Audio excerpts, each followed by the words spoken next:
Pardon the interruption, but I'm Pablo Torre. It is a Friday evening in the summer, Tony. What does that mean to you?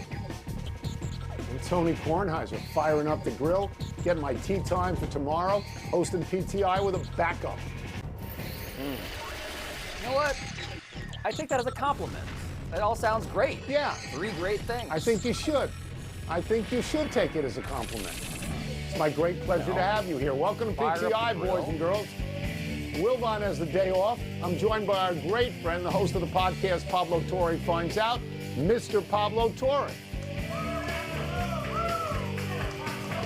A little sparse on the cheers. And we begin today by serving out the week with Wimbledon in the top spot. The gentlemen's semifinals were played today. Top-seeded Jannik Sinner beat Novak Djokovic in straight sets as Djokovic played in apparent discomfort, likely from a fall suffered the other day against Flavio Cobolli. And second-seeded and defending champ Carlos Alcaraz lost a set, as is his fashion, but beat a game-competitive Taylor Fritz in 4 sets, winning the final set in a tiebreak. Pablo, what is your reaction to these results, and who do you like in the final? I like Alcaraz in the final, but I want to start with that phrase, apparent discomfort, because I just can't help but think of Novak Djokovic as having the discomfort befitting someone who must feel like a parent when he's out there with these young guys. Tony, this was supposed to be the last dance, and it's not going to be, it seems. That's the reporting we're getting out of Wimbledon now. And the last time I saw you, we were talking about Djokovic then. The whole idea of him being here, him being the third leg of a tripod with two way younger dudes, Sinner and Alcaraz, right? It's unbelievable. And so I want to get to Alcaraz and what he does. He's so creative, so consistent, all of that. But to me, the headline is actually, Novak Djokovic is not done yet. And I think we are watching him demand us to stand up and applaud, as you did the last time that we talked.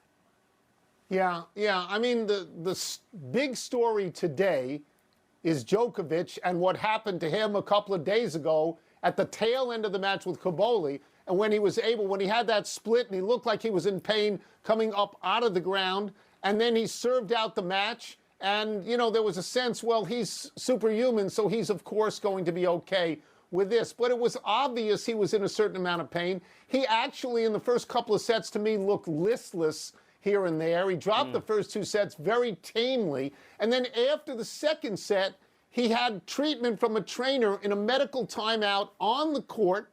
And he comes back and he wins the first 3 games of the third set, including a break. And I think to myself, okay, he's good right now. And he runs out of gas. He lost 5 games in a row to a superior player. He runs out of gas and he loses a set 6-4. And I'll go back to what was said at the beginning of the tournament, where Djokovic said, this may be my last best chance to get to 25 majors. Well, now at 38, and injury prone to a degree over the last couple of years, it does not look like he's going to make it because Sinner and Alcaraz are that good. I mean, Taylor Fritz played great today. Alcaraz was better. Every important point you said to yourself, I think Alcaraz is going to win this point. You know, I mean, you watch it for yourself. He's in a position now to win Wimbledon 3 times in a row, a three-peat. If he does that, here is who he joins, Pablo. He joins Bjorn Borg, Pete Sampras, Roger Federer, and Novak Djokovic. That's the elite level of tennis. That's the celebrity lounge. And we are in the process of seeing 2 guys who may be they're better than Djokovic. They may be better than everybody. They may be a great rivalry for years. But hold on, the Alcaraz thing, right? I like to imagine that lounge you just described, because historically speaking, I don't know of a better athlete than Alcaraz when it comes to the guys in that lounge. I'm curious, does this mean that you are moving him into all-time status already? Is this comfortable for you? If he wins 3, this young guy. Yes. If he wins 3 straight Wimbledons, yes, absolutely. Borg probably got it at a similar age. Yes, absolutely, if he wins 3 straight. Yeah. All right, let's move to another young guy looking for all-time status. Cooper Flagg had a Summer League debut. I know how much you love Summer League, Tony. The top pick in the draft struggled from the floor, going 0 for 5 from 3, 5 for 21 overall. Flagg finished with 10 points, 6 rebounds, 4 assists, 3 steals. What he said might have been one of the worst games of his entire life. So what stood out to you about Flagg's debut there? Okay, so let me divest myself very early on of my prejudices. Okay, I am philosophically opposed to make something out of nothing. Summer League NBA games are nothing. NFL exhibition preseason games are nothing. They're just nothing. There was nothing short of Cooper Flagg scoring 60 points that would in any way influence anything he does in his NBA career from this point. And by the way, on the court with him are mostly guys who are not going to ever play in the NBA. I think this is not a real game. This is a workout. So we're not going to take anything from it. But I did, thank you for letting me get that off my chest. I did watch 15 or 20 minutes, and two things did stand out to me. One thing was, I'm not sure Cooper Flagg handles the ball as well as he might think he handles the ball. Even guys like this are quicker and more physical on defense, and he's going to have to learn to protect the ball as he dribbles up the court. That's one thing. The second thing is how lithe, L-I-T-H-E, how lithe Cooper Flagg is. Good word. I mean, he soars up there. Like when he completely stretches out, he looks like a pterodactyl. He's going to be very hard to guard. Well, your last comment about the, I believe, Mesozoic era brings me back to the first thing you said about yourself, which is that you don't like making something out of nothing. I pay this as a compliment. I believe you do that better than anybody in this business, and you've been doing it for your whole career. So, with that compliment being paid, making something out of nothing, I want to get to Summer League, right? Which I agree. Tony, I'm old enough to remember at this point Markelle Fultz impressing me.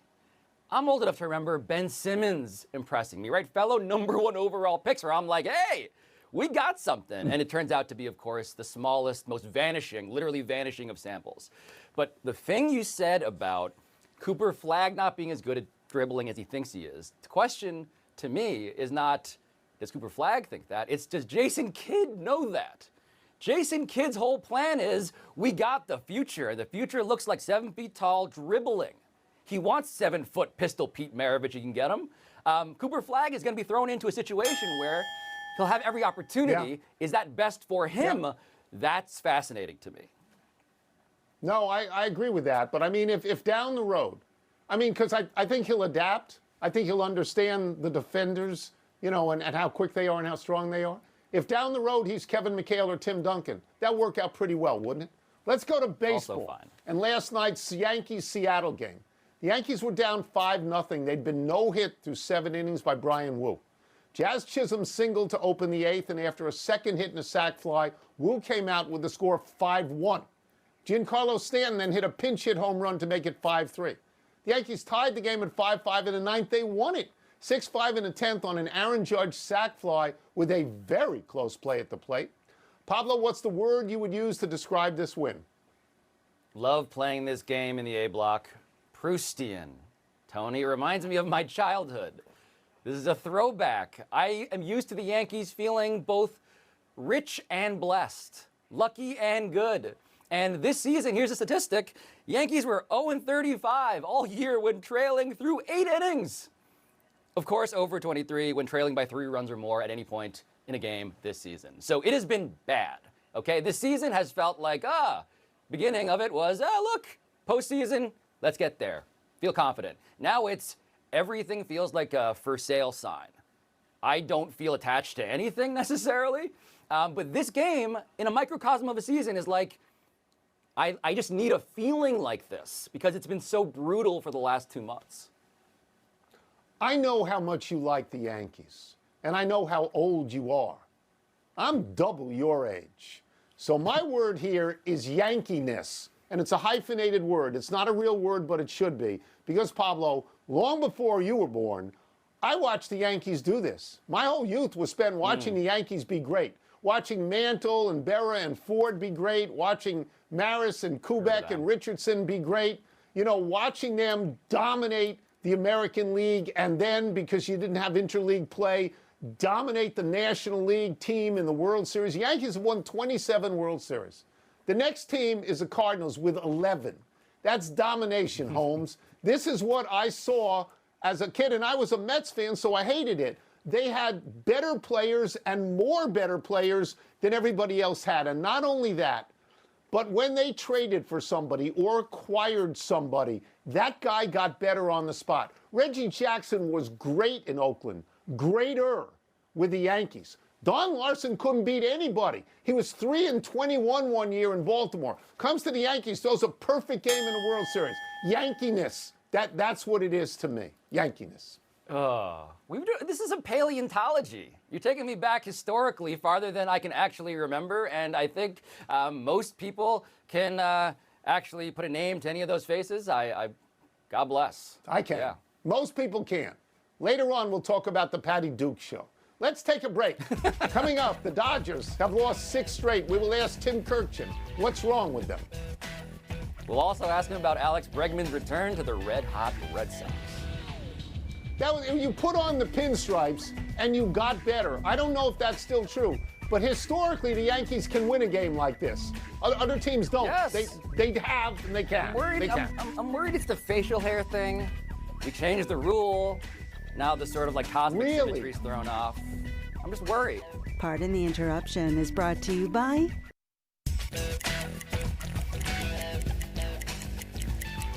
Let's dig back into baseball with our great friend making his 2nd appearance of the week, which could be a PTI record. ESPN MLB analyst, Mr. Tim Kirchin. Tim, let's start with this.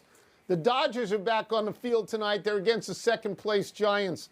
The Dodgers have lost 6 straight games. What is happening there? Yeah, this is pretty bad right now. They've been outscored 43-10 during those 6 games. And against the Brewers, who are pretty good, by the way, the Dodgers went 1 for 18 with runners in scoring position. So all sorts of things are going wrong. But the biggest thing is, and no sympathy required, but they've had 15 pitchers on the disabled list, including 3/5 of their starting rotation. And now Max Muncy, who's been one of their hottest hitters, he's on the injured list also, and yet the Dodgers are still 5 games ahead in a pretty good division. So once they get healthy, I have every faith in them that they will be the best team in baseball going into October. But right now, they got to get healthy first, and they got to start to get some hits with runners in scoring position. So, Tim, the Dodgers losing 6 in a row. The Red Sox winning 7 in a row. Alex Bregman coming back. He had that the right quad injury. He could walk on that quad after the season. Do you think the Red Sox might let that happen, letting Bregman go? Well, he can opt out of the contract. Scott Boras is his agent, so that is always a possibility. But I don't see them trading him for fear of that opt-out because, as you said, they've won 7 games in a row. They're back in the wild card race. They're back in the division race. Suddenly, they look like a dangerous team. So I think the most likely thing is if he opts out, the Red Sox will try to re-sign him after the season. He really likes it there. They really like him there. It's a perfect fit in a lot of ways, but that contract is such that he can get out after a year, and he very well might, but I think the Red Sox really want to keep him long term. I want to talk about youth for a second here, Tim. The arms in particular. Jacob Mizorowski was great against the Dodgers this week. Paul Skeens due back on the mound tonight. How enthusiastic do you allow yourself to get about these young arms, knowing, of course, the arm issues that so many of these guys end up having? Yeah, it's discouraging. It's almost inevitable that every really good young pitcher that we see eventually is going to have a major arm injury. As we've said, there are 3 leagues in the major leagues, the AL, the NL, and the IL, and that's not going to change anytime soon. So I'm just going to enjoy it while these guys are healthy. Paul Skeens has made 42 starts and has a 1.95 ERA. That is historically low. Jacob Mizorowski has been ridiculously good. His first 11 innings in the big leagues, he didn't allow a hit. So let's just watch these guys, enjoy them with the understanding that someday, like all pitchers, with the max effort they have on every pitch they throw, eventually they're going to get hurt. I will just refer back to something you said a couple of minutes ago, that the Dodgers have 15 pitchers, you said. 15 pitchers hurt. I mean, that's remarkable. We will get you out of here on this. The Major League Draft is this Sunday. Now, baseball draftees, they have a longer gestation period than NBA draftees or NFL draftees. But are there any names we should know? And I'm particularly interested in this because my staggering, stumbling Washington Nationals, I believe, have the first overall pick. Right. The guy I think you should keep an eye on is Ethan Holiday, who, of course, is the brother of Jackson Holiday, the leadoff hitter for the Orioles, and the son of Matt Holiday, who was a really good player for a long time in the big leagues. Ethan is a high school shortstop. He has the highest ceiling from almost everyone I talk to in this draft. There's a chance someday he's going to be a 35 to 40 home run guy. And even though people think someday he might have to move to a corner position, third base or first base, he's a shortstop right now. And, you know, range is minimized in the big leagues now. Positioning is done by the data more than anything else. I think he's going to stay a shortstop for a while. And the Nationals have been known over the years, at least when Mike Rizzo was there, to go with the highest ceiling with the #1 pick. I'll be curious. It's Sunday. Let's take one last break. Oh, I'm sorry. Thank you. Tim is here so often, I didn't feel I even had to thank him anymore. Thank you, Tim. Gosh, how rude. Thanks, Tim. How rude. Yeah. Let's take one last break. Still to come, A's reliever Mason Miller sets a new mark for fastest pitch of the season. And should people have a problem with 59-year-old billionaire Bill Ackman getting into a pro doubles draw? What exactly would the problem be? He can buy the tournament. What is? Come on now. Well, the sanctity of a pro doubles tournament is lost.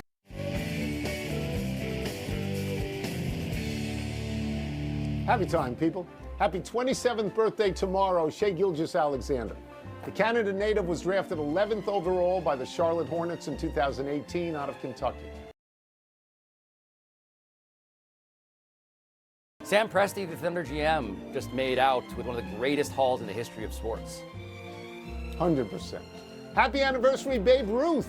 On this day 111 years ago, George Herman Ruth made his major league debut as a 19-year-old pitcher for the Boston Red Sox.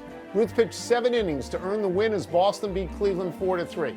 Days earlier, the Red Sox had acquired Ruth from the minor league Baltimore Orioles. The Orioles offered to send Ruth to the Philadelphia A's and the Cincinnati Reds, but both teams declined. Ruth spent the first 5 years of his career primarily as a pitcher. Years later, after being traded to the Yankees, Ruth became a full-time hitter and the greatest hitter baseball had ever seen. I'm surprised Paul George wasn't involved in this deal also. You know, Babe Ruth we've talked about recently because of Ohtani. Is Ohtani better in terms of the two-way thing? Here's what Ruth is unquestionably historical at still. He is the first, Tony, I believe, celebrity athlete in American history. Do I have that right? Just the level of fame, the way that he sort of set the template for every future athlete is still remarkable to contemplate in retrospect. Yes. Happy trails to last night's game for the Braves. Atlanta fell to the Athletics in 11 as Tyler Soderstrom knocked in the winning run with a walk-off single. Earlier in the game in the 9th, A's reliever Mason Miller threw the fastest recorded pitch of the season, striking out Tyler Soderstrom knocked in the winning run with a walk-off single. Earlier in the game in the 9th, A's reliever Mason Miller threw the fastest recorded pitch of the season, striking out Sean Murphy on a fastball clocked at 104.1 miles per hour. He also threw 2 pitches that topped 103. The fastest pitch ever recorded in baseball history is 105.8 thrown by Aroldis Chapman of the Reds against the Padres back in 2010. So I asked Tom House, who is the foremost expert on throwing things in the world at this point, max velocity for a pitcher. He says on my show 118 miles an hour. He sees that being the ceiling, and he thinks that we're not that far off from 118 miles an hour. That would be an incredible, incredible thing to see. From 60 feet, 6 inches? Coming in at 118? Yep. Really? That's like a jet plane. Get out of here. That's too much. Let's go to the big finish. Yankee starter Max Fried will not pitch in the All-Star game and will be replaced by teammate Carlos Rodon. Is that okay with you? You know, again, Rodon doesn't make me feel confident when he pitches, but he has a pretty good season, which is also the story of this Yankee season. The Mariners face Tarek Skubal and the Tigers tonight. What do you expect? I expect Skubal to pitch great. I mean, every time I've seen this guy, he's pitched great, so I expect it again. Andy Roddick has a problem with 59-year-old billionaire Bill Ackman getting a wild card into a pro doubles tournament. To you? I agree with Roddick. It's the most ridiculous thing in maybe professional tennis history. I'm also glad for the content, the video. It's the opposite of Rudy. Whatever you think the opposite of Rudy is, it's Bill Ackman. Inter Miami, meanwhile, hosts Nashville SC tomorrow night. You smelling another 2-goal game for Leo Messi? Okay, so he's had 4 in a row. Why would anyone think it's going to stop now? I don't. Last one, the final participant in the home run derby in the field will be Jazz Chisholm and the Yankees. To see a good selection. Yeah, sure. I mean, look, you know I'm a partisan on this subject, but I am going to be most interested in Big Dumper. I want Big Dumper on my television, Tony. Wilbon doesn't like the home run derby. I like it a lot. We're out of time. We'll try and do better the next time. I'm Tony Kornheiser. And I'm Pablo Torre. Thank you for watching. Pablo Torre Finds Out is my show. It's a podcast. It's on the internet. Tony knows about it. But now... You have a podcast, too? All right, Pablo. Who you got in the men's Wimbledon final? I got Alcaraz. I like to play the game sometimes where it's like, if Carlos Alcaraz wasn't from Spain and he grew up in America, would he be playing like football or something? Would he be one of the great wide receivers, running backs? Like his athleticism, to me, is the thing that just jumps off the screen. And I understand Sinner. I understand how good he is, how methodical. But the creativity, the athleticism, the all-time combination of those two things, I'm an Alcaraz stan, as the kids say, Tony. Yeah. So this morning, when I was watching Alcaraz, because he was in the first match, there was some period of time in which Taylor Fritz was not on the court for one reason or another. And I don't know if you saw this. Alcaraz began to twirl the racket in his hands. And he twirled it. It was exquisite the way he did it. Always in the same rotation, so cool. Always in the same plane. To me, it was like this guy could be a baton twirler. I mean, it was so easy for him to do this. It was very impressive. He is now 8-4 lifetime against Sinner. What's the other number here? He has won 5 straight against Sinner. It's not that that's going to influence me to pick him, because I think Sinner is very good. What I want to say here is that these two are clearly and visibly better than everybody else in tennis. We are coming out of this era of Roger Federer and Rafael Nadal and Novak Djokovic. And everybody wonders, well, who's next? Will there be dominant players? These two, they are to see Sinner win for this reason, so that Alcaraz doesn't dominate him and take away the potential for a great rivalry. But they're really good players. Really good. I just like that I'm trying to pay a compliment to Carlos Alcaraz, and I'm like, maybe he's Tyreek Hill, maybe he's Allen Iverson, and you're like, maybe he's a baton twirler. I'm like, all right, I guess that's also cool. I mean, I get it. If they cut in the footage of that, it looked great. I was so impressed with it. It really was. It's a very impressive maneuver, just like this throwback to studio. That's it. We're done. Back to you.